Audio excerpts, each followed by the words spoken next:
Let me start with the earthquake. I'll make some opening remarks, hand over to Jerry, take any questions you've got on that, and we'll move on to any other topics of interest for the day. So while Christchurch, Waimakariri and Selwyn are still in a state of emergency, we are clearly moving from the response phase to the recovery and rebuilding phase.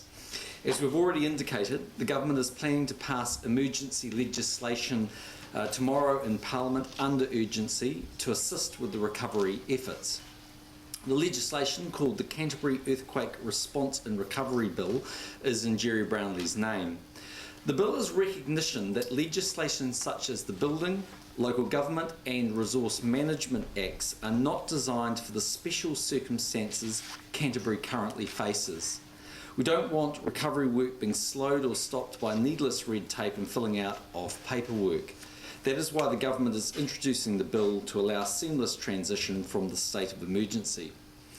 The bill will allow ministers, through orders in council, to exempt or relax legislation, including local body bylaws, as it specifically applies to the emergency and recovery response. For example, sewage pipes that are cracked may be able to be diverted to ensure water supply remains safe and local councils aren't liable for prosecution. The bill also establishes the Canterbury Earthquake Recovery Commission.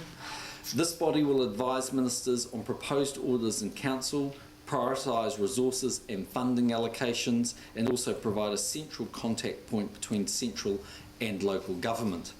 The overriding aim of the Commission is to make decisions that ensure that rebuilding is done as quickly as possible with the least inconvenience to Canterbury residents. Its membership will include the mayors of the 3 affected local authorities, 3 government appointees and an independent chair. It's anticipated that the membership will be announced later this week. In terms of public services, I'm advised today that the majority of public services across the region are now operating at normal or near normal levels. There are still some issues relating to repair of sewage services and transport links. Welfare centres are continuing to operate, but the need for them is diminishing. I'm advised that most schools have reopened today, which will help with the feeling that things are slowly getting back to normal. An update on claims to EQC. As at midday today, there were 49,024 claims lodged with the Earthquake Commission.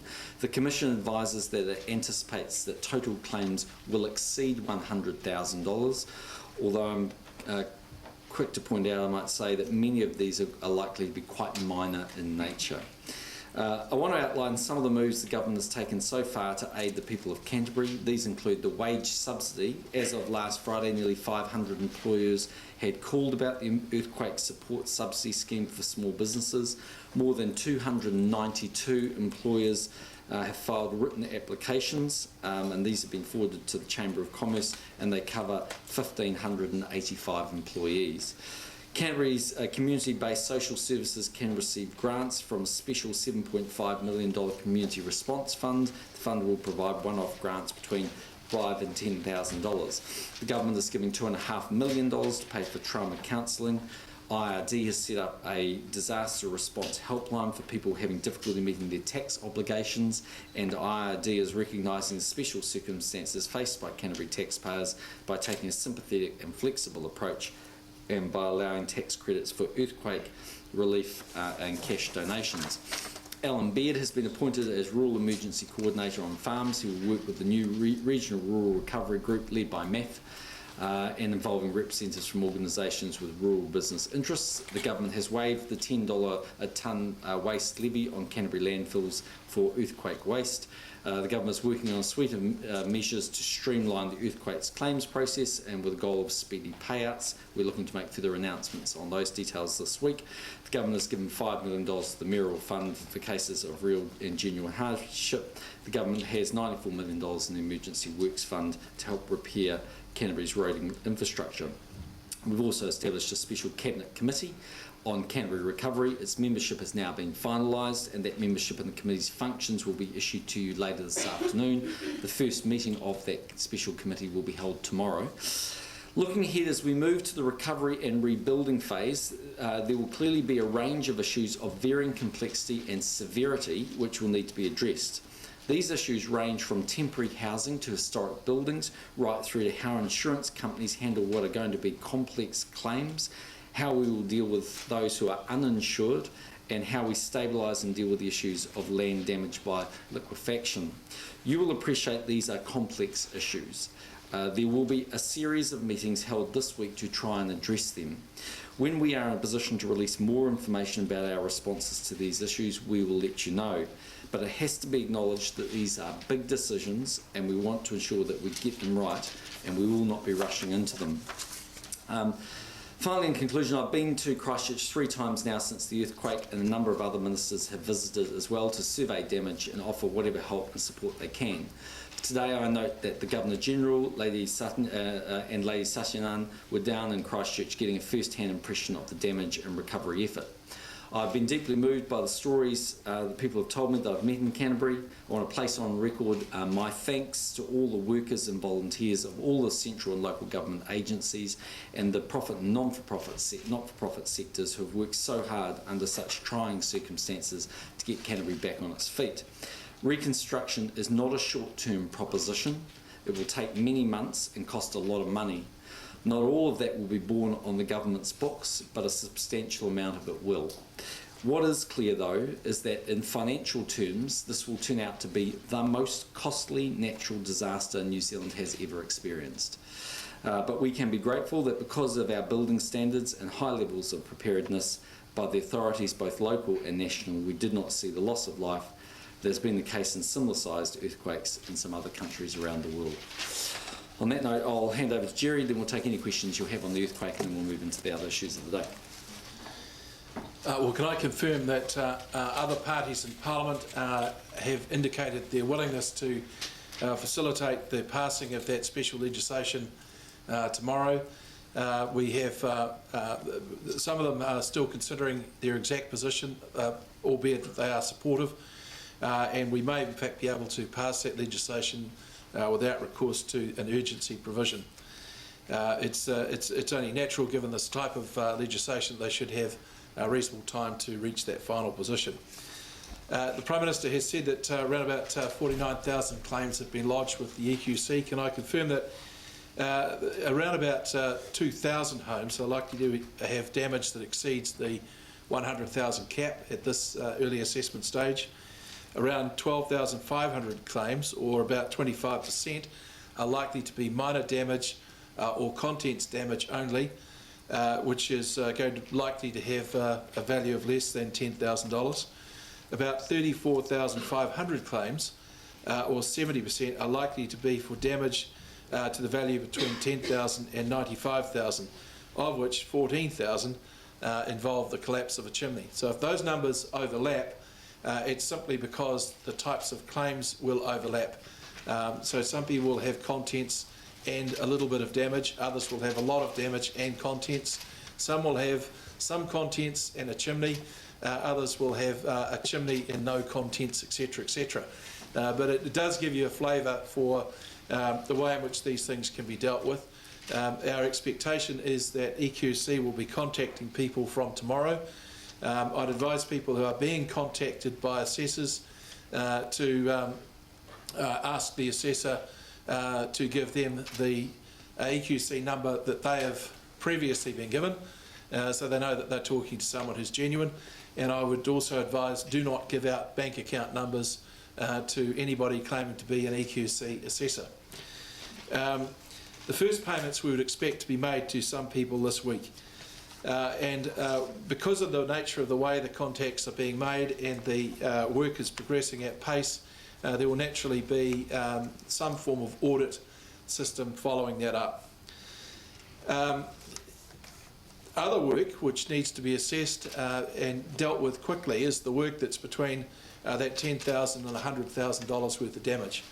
And we're working at the moment with people in the supply chain, people who have that capacity to do the work with some speed, and we would hope to have an announcement about that around about the middle towards the end, or towards the end of the week.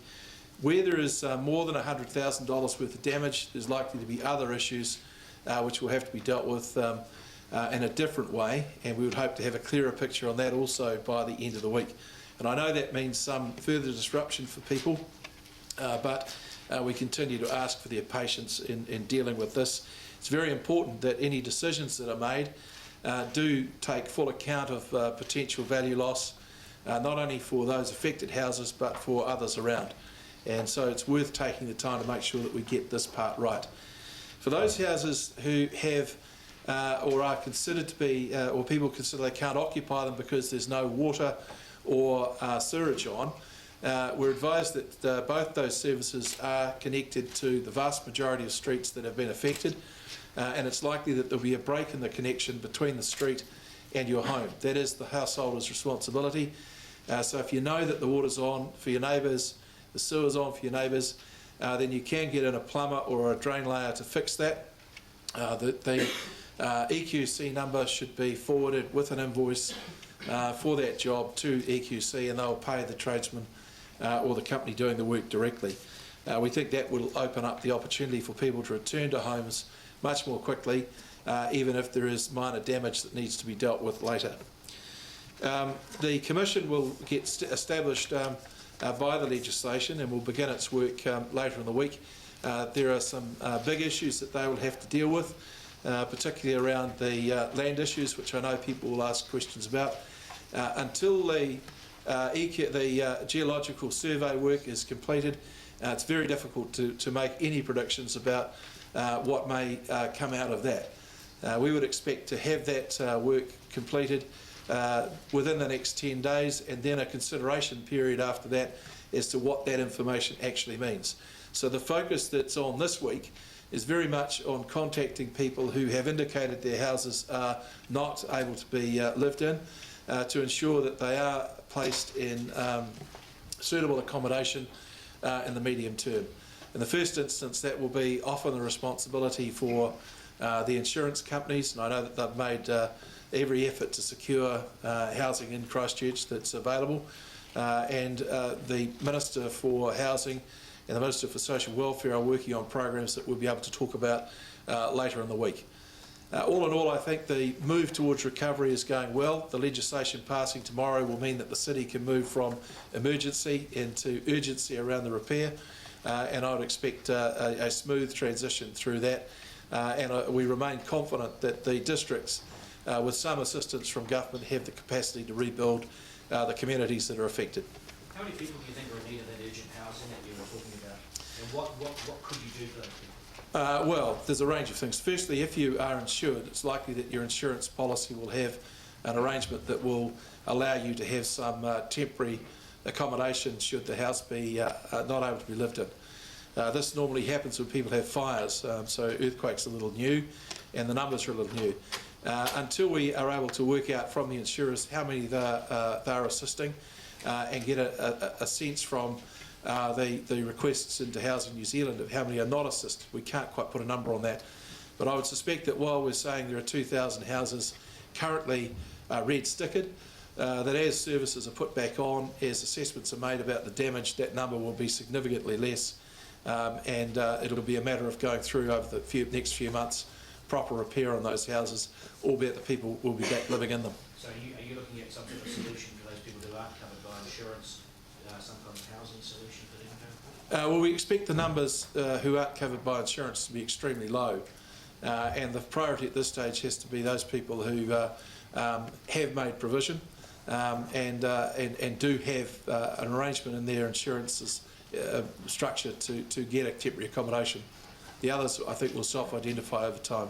Other than the meal fund, are you looking at some package similar to the wage subsidy arrangement where you do pay someone's rent or make some sort of contribution to their accommodation needs if they are in that situation? Well, firstly, I'd say that the vast majority of householders in this country do provide insurance on their properties, and so they should be in quite a good position. Where people are perhaps out of rental accommodation because that accommodation is damaged, then there'll be a need to get them like accommodation. The expectation would be that they would be paying rent just as they have in the past. But the Ministers of Housing and Social Welfare are working on what possibilities might exist in this area, and we'd expect to have something later in the week. You want people not to give out their bank account details to people claiming to be No, I'm just offering that as a simple caution. We're wanting to move things as quickly as possible, and that will mean that there is a high degree of cooperation between the claimant and the EQC paying out. And so we're saying if EQC make contact with you, they may knock on your door. In many cases, that's what will happen. But they may also contact you by telephone. If they contact you by telephone, or someone contacts you by telephone, don't give them your EQC number. Ask them what your EQC number is. And if they can't give it to you, hang up. Someone else will be genuine and able to help. Have there been people posing as EQC operators? I can't say that, but I do know that on the weekend there were people who decided to put on Visi jackets and pretend that they were insurance assessors. You always get the Nutter Brigade in these situations. Take sensible precautions. Certainly photograph your damage or your losses wherever you possibly can, so that remains with you in an ongoing arrangement. In terms of the legislation, I just want to be clear, it's about speeding up the process, but does it in any way downgrade the quality of work that's expected? Absolutely not. And one of the reassuring things for New Zealanders or for Cantabrians who are caught in this is that insurers will want to make sure that repairs to houses that they continue to cover are made to the highest possible standard. So no backing away from high standards. It's high standards that's saved our skin literally in a life sense in this disaster. So who will decide, like you say, you give the example of the heritage building which needs strengthening rather than waiting for resource consent. So who will decide whether that goes ahead then? So ultimately who makes this? I don't think that's right. I think what I would say is that the first point with heritage buildings is that they've got to be assessed as being structurally capable of either staying up or taking that additional strengthening.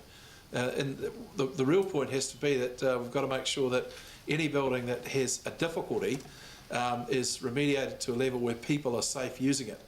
And so I think the possibility exists for the fund that the Mayor has started to help out with some of that work. And I think it's a matter of just seeing how many buildings fit into that category as things emerge over the next few weeks. And just on that emergency legislation, if you're going to be able to amend those acts by order in council, are you offering the other parties greater consultation, transparency on executive orders? Yes, we are. We've said that where an order in council is being moved, we will notify other parties well ahead of time so that there can be a discussion about the need, etc. How long do you think the legislation will be in place? The legislation will be in place until the 1st of April 2012, a period for about 18 months. And we think that in that time, most of what's required will certainly be identified and underway. Why do you need a commission? Well, I think the thing that we've discovered in this is that the districts themselves have an enormous amount of capacity to put things back together, and no one can underestimate the or be in any way dismissive of the extraordinary effort they put together over the last 10 days or so. They also have underneath that recovery plans for how they deal with things in the ongoing sense.